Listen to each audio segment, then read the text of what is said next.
오늘은 주연절 마지막 주일이고 이제 다음 주부터 사순절이 시작되기도 하지요. 그리고 예수님 변화산에서 변화되어진 것을 의미하는 변화주일, 그리고 우리나라의 우리나라의 역사이지만 특히 기독교적인 의미가 강하게 묻어 있는 근현대사에 아주 중요한 큰 사건이 있었지요. 3.1절 기념주일이기도 합니다. 3.1절 기념주일은 특별히 3.1절 독립선언문 낭독하고 했던 그 사건이, 그 독립선언문 안에 목사님들이 많이 참여했어요. 33인 중에 16명이 기독교인이었고 그 중에 감리교 목사님들이 여러 분 계십니다. 그러니까 자연스럽게 그 독립선언문 내용 안에 기독교 신앙, 기독교적인 가치가 그 속에 들어있게 된 거예요. 그래서 그런 의미와 함께 우리나라가 그동안에 어떻게 살아왔는가, 그리고 어떻게 세워졌는가, 그리고 우리가 살고 있는 이 시대에 세상을 바라보는 시각이 어떠해야 하는가, 이런 말씀을 좀 잠깐 나누려고 합니다. 우리나라의 초대 대통령이었던 이승만 대통령이 계셨습니다. 이승만 대통령은 지금부터 150년 전에, 맞죠? 1875년생이니까 1875년도에 한성, 서울에서 태어났습니다. 그리고 그때가 이제 구한말이어서 조선이 얼마나 무능력한가, 외세의 열강들이 얼마나 이 한반도를 집어삼키려고 정말 늑대처럼 달려드는가 하는 그런 세상을 보면서 살았어요. 성장을 했어요. 30살 되던 해에 미국으로 유학을 가면서 한국의 독립, 30살, 그때가 1904년이었는데 미국으로 건너가서 유학하던 중에 한국의 독립을 위한 그런 외교적 활동을 시작하게 됩니다. 그게 이제 1905년도에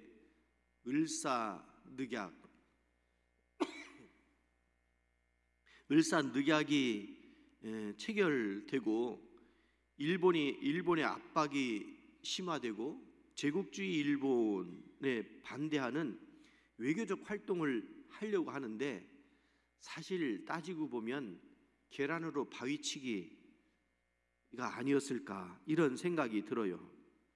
처음 시작한 것이 미국에서 한인 애국단을 조직을 합니다. 이 한일 애국단과 이들과 함께 이제 외교적인 싸움을 시작을 하는 겁니다. 1905년 대한제국 강제 합병 시도를 했었지요. 물론 1910년에 완전히 합병이 되지만 그 사이에 국제연맹에도 호소를 하고, 그런데 이미 일제가 대세였던 때예요. 미국도 그렇고 유럽 지역도 그렇고 그 서구에 있는 나라들이 일본의 눈치를 보는 거예요. 약육강식이죠. 약한 조선이 무슨 얘기를 하는데, 무슨 얘기인지 알긴 알겠는데, 그런데 누가 눈치 보여요? 일제가 눈치가 보이는 거예요. 그래서 이승만이 하는 얘기와 조선이 처한 상황을 알긴 알겠는데, 일제가 강한 영향력을 가지고 있어서 그들 눈치 보느라고 국제사회가 한반도를 외면하던 때였었죠. 1919년 3월 1일 상하이 임시정부에서 한국 독립의 국제적인 정당성을 주장하고 일본의 지배를 반대하는 국제 여론을 형성하려고 애썼는데 임시정부 때였지 않습니까? 임시정부 때 처음부터 이승만이 대통령을 한 것이 아니고 외교적인 지도자로 세워졌어요. 당시만 해도 미국이 힘이 있으니까 미국과 유럽의 주요 국가들 협상을 하려고 하는데 외교적인 지지를 얻으려고 하는데 들어주질 않는 거예요. 후에 이제 임시정부의 초대 대통령으로 선출됩니다. 그랬더니 일제가 요주의 인물 제거 대상 1호가 되지 않았겠어요? 그래서 국제사회에 한국의 독립을 인정받기 위해서 여러 가지 활동을 하느라고 1919년에 파리 강화 회의에 사람을 파견하기도 하고 뭐 이렇게 하는데 도저히 견딜 수가 없으니까 다시 이승만은 일본의 압박을 피해서 미국으로 건너가게 됩니다. 그리고 미국 내 한인 사회와 협력하여서 독립운동을 계속 하게 됩니다. 미국 정부와 외교적인 관계를 통해서 한국 독립을 지지하도록 유도했는데 결과는 우리가 잘 아시듯이 만만치 않았죠. 미국의 영향 아래에서 한국 독립을 이끌어내는 것이 이승만의 정치적 전략이었습니다. 자기가 힘이 없으면 힘센 사람의 도움을 받는 것이 국제 정세 아닙니까? 어제 저녁에도 뉴스에 잠깐 젤렌스키 대통령하고 트럼프 대통령하고 어떻게 정상회의를 하는 것이 생중계를 했더라고요. 젤렌스키도 대단하다 이런 생각이 들긴 드는데 저러다가 나라 완전히 망하겠구나. 이게 냉혹한 국제 질서, 국제 정세인 것 같아요. 미국서 얼마나 많은 무기를 제공하고 그게 다 돈인데 그러니까 광물 자원 그거 돈 주고 그냥 말 나라가 어디 있어요? 특히 트럼프 대통령 입장에서는 손해보는 짓 절대로 안 하지요. 그러니까 그런 중에 제가 우크라이나에 살고 있다면 너무너무 불안한 날이었을 것 같아요. 어떤 협상에 성과도 없이 아예 그냥 내버려지는 것 같은 그런데 구한말 일제 때가 우리나라가 지금 이런 상황이 아니었을까. 많은 사람들이 정말 낙심되고 절망과 좌절 가운데 내몰리고 그러지 않았을까. 이런 생각이 어제 그 내용을 이렇게 보면서 오버랩 되더라고요.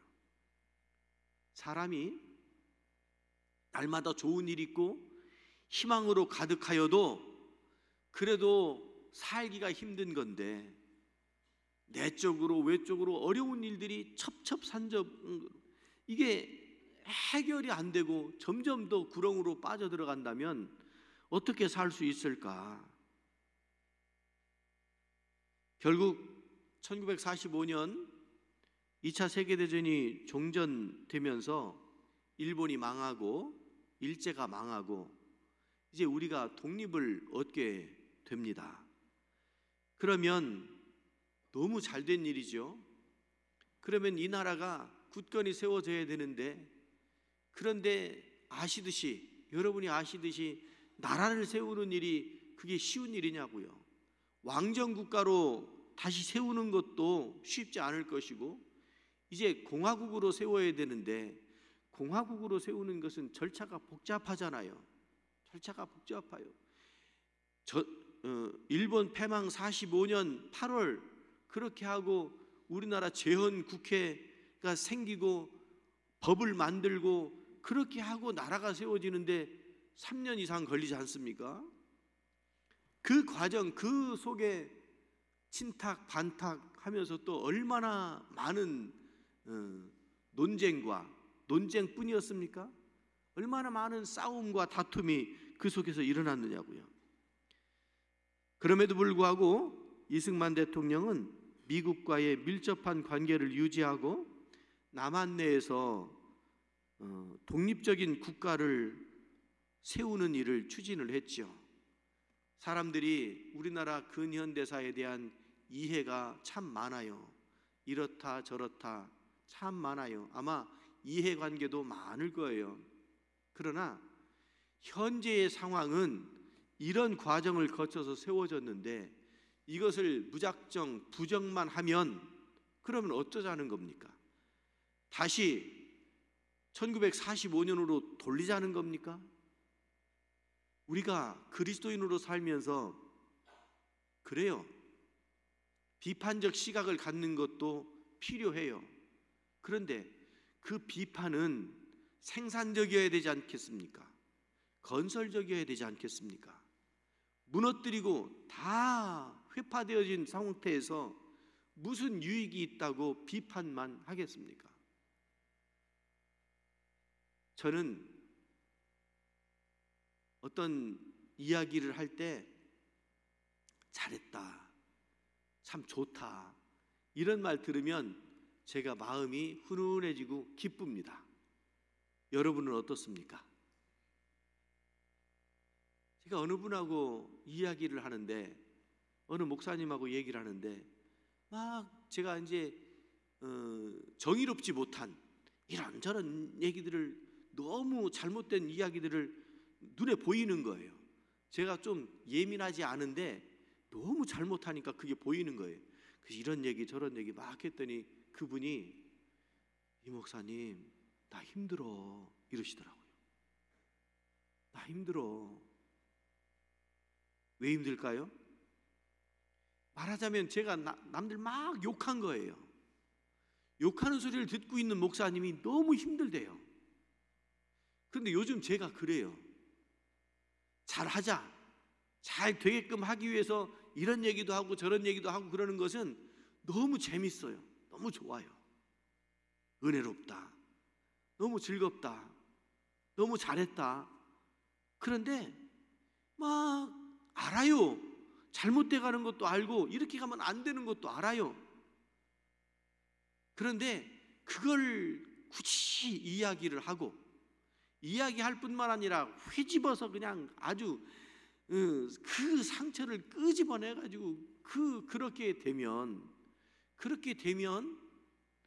해결이 될 것 같지만 여러분 해결이 안 되더라고요. 이게 기독교적이지 않나 이런 생각이 들어요. 사람들이 현상을 보고 비판하고 비평하면 아, 저 사람은 의식이 깨어 있는 사람이라고 이렇게 생각할 수 있어요. 그런데 그 이상 뭐가 있습니까? 그래서 맡겨주면 잘합니까? 잘 됩니까? 그 사람이지요. 안 돼요. 그게 사람이에요. 그게 사람 사는 세상이더라고요. 얼마나 많은 안전장치를 구축을 해도 사건이 터지고 사고가 발생하고 이게 사람이란 말이에요. 이승만 대통령 외교적인 활동과 대한민국 건국 이 과정에 공이 있고 과가 있죠. 독재적인 성향이 강했대잖아요. 그리고 반공주의 경향이 너무 강해서 상대방을 물론 정치라고 하는 것이 속성이 그런 것 같아요. 상대를 쳐내지 않으면 안 되는 것이 정치인 것 같아요. 여러분 민주주의를 하고 있는 우리나라 여러분 좀 불평이 있고 어려움이 있어도 감사하시기 바랍니다. 우리나라하고 정반대에 있는 나라를 한번 생각해 보라고요. 북한, 중국, 러시아 셋이 강력한 공산주의와 사회주의를 추구하고 있잖아요. 본래 공산주의는요 독재를 할 수가 없습니다. 어떻게 공평하게 하자는 사람들이 공동 생산하고 공동 분배하자고 하는 사람들이 어떻게 독재를 해요? 그런데 그들에게 결정적인 문제는 뭐냐면 목적이 선하면 과정은 선하지 않아도 된다는 거예요. 목적이 뭡니까? 유토피아 공산주의 아닙니까?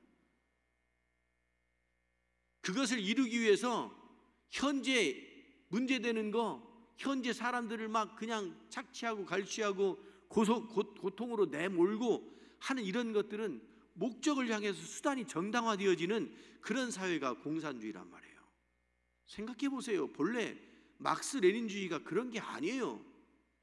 시진핑이나 푸틴이나 김정은이나. 이거는 있을 수가 없는 일이에요. 그런데 그게 지금 시행이 되고 있단 말이에요. 우리나라는 그래도 정당이 있고 서로 싸우긴 하지요. 이 싸우는 거 보기 힘들면 가면 돼요. 어디로? 일당 독재하는 데로 가면 돼요. 일당 독재는 안 싸워요. 싸울 수가 없어요. 거기에 익숙해지면 어떤 의견도 내놓을 수도 없고 그럴 필요도 없어요. 거기에 그냥 순응해서 살면 되는 거죠.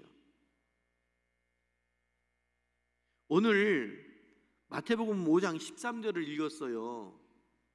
그리고 3.1절 기념주일이어서 태극기도 하나 이렇게 걸었어요.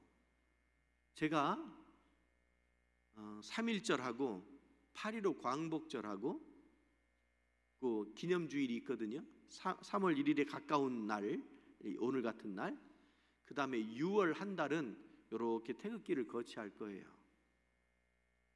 여러분, 이 나라 이 민족이 여러분이 기독교적인 가치로 국가관이 온전히 잘 세워질 수 있기를 주님의 이름으로 부탁드립니다. 이 나라 이 민족이 하나님 없이 살아간다고요? 아니요, 안 돼요.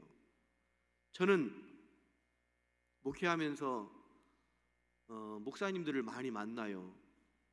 그리고 자녀들이 군대 간다는 이야기들을 들어요. 어디 있느냐고 물어보면 전방에 다 가 있더라고요. DMZ, GP, OP 이런 데 가 있더라고요. 그래서 다는 아니지만 비교적 그러고 있어요. 그래서 어째 목사님 자녀들은 다 저기로 가 있나? 아니면 교인들도 이렇게 물어보면 편하게 있는 아이들이 없어요. 그래서 왜 그럴까? 혼자 그냥 이거는 뭐 혼자 생각이에요. 그래도 반공과 북한, 주적 그 앞에 있는 게 우리니까 사고 치지 않고 나라를 지킬 만한 사람이 누굴까? 여러분, GP, OP 아무나 들여보내지 않아요. 국가관이 투철하지 않으면, 정신이 온전하지 않으면 어떻게 거기를 보내겠어요? 그런 개인적으로 그런 생각도 했는데 3.1절 기념주의를 맞이하면서 교회를 그리고 성도들을 하나님이 어떻게 세우셨는가? 너희는 세상의 빛이다. 이렇게 세우신 줄로 믿습니다. 여러분, 빛은 어두움을 밝히지 않습니까? 빛이 있어야 우리가 살아가지 않습니까? 예수님께서 친히 우리들을 향해서 너희는 세상의 빛이다. 숨으려고 하지 마라. 포기하려고 하지 마라. 등경 밑으로 들어가려고 하지 마라. 여러분, 빛은 드러날 수밖에 없고 오늘 그리스도인들은 등경 위에 올려져 있는 드러나는 삶을 살 수밖에 없어요. 남들이 뭐라고 할까봐 은근히 숨고 싶고 아닌 척하고 싶고 그럴 때가 있지요. 그런데 그리스도인은 드러날 수밖에 없어요. 왜냐하면 예수님께서 말씀하시잖아요. 너희는 세상의 빛이다. 오늘 우리가 가져야 할 건전한 기독교적인 국가관이라고 하는 것이 무엇일까? 하나님의 뜻에 따라 정의로운 사회를 만드는 그 일에 기여해야 돼요. 앞장서야 돼요. 우리는 사랑과 평화가 우리의 양손에 붙들려져 있어야 돼요. 우리는 이 나라 이 민족 어떤 땐 너무 어둡고 캄캄한 것 같지요. 그곳에 포기하지 않고 기도하며 하나님의 도우심을 바라는 마음을 갖는 것이 오늘 우리들에게 꼭 필요한 줄로 믿습니다. 나아가서 우리는 우리의 신앙을 사회적 책임으로 이어가야 돼요. 우리 마을에, 우리 주변에서 일어나는 어떤 일이, 불미스러운 일이 있으면 내가 잘 보살피지 못해서 이런 일이 생겼구나, 이렇게 생각하는 것이 그리스도인이라고요. 나하고 전혀 상관없어요. 내가 안 그랬어요. 어떤 땐 고소하기까지도 해요. 아니에요. 그거는 주님이 주시는 마음이 아니에요. 우리는 주님께서 주시는 마음으로 우리 주변에서 일어나는 힘들고 어려운 일들에 대해서 책임을 질 수 있어야 돼요. 하나님께서 그거를 원하시면서 하시는 말씀이 너희는 세상의 빛이라. 우리 교회가 빛의 역할을 잘 감당하실 수 있기를 바랍니다. 우리 교회 성도들이 세상을 밝고 환하고 따뜻하게 만드는 그 일에 우리 교회 성도들이 그 역할을 감당하실 수 있기를 바랍니다. 하나님께서 기뻐하실 줄로 믿습니다. 기도합니다. 자비하신 하나님 아버지, 3.1절 맞이하면서 이 나라 이 민족을 불쌍히 여기셔서 교회를 세우시고 구원의 자리로 인도하시니 감사를 드립니다. 감리교인으로서의 신앙과 그 헌신을 보이며 시대 정신을 이끌어갈 수 있는 저희들 모두가 되게 하여 주시옵소서. 세상의 빛이라고 말씀하셨사오니 꺼져가는 등불이 아니고 활활 타올라 횃불이 되어서 어두운 세상을 밝혀나가는 그 귀한 일에 저희들이 쓰임받게 하여 주시옵소서. 이 나라 이 민족 불쌍히 여기셔서 아버지 하나님 다시 한번 일으켜 세워 주시옵소서. 그리하여 하나님의 영광이 되게 하시고 세상에 빛이 되는 이 민족이 되게 하여 주시옵소서. 예수 그리스도의 이름으로 기도드리옵나이다. 아멘.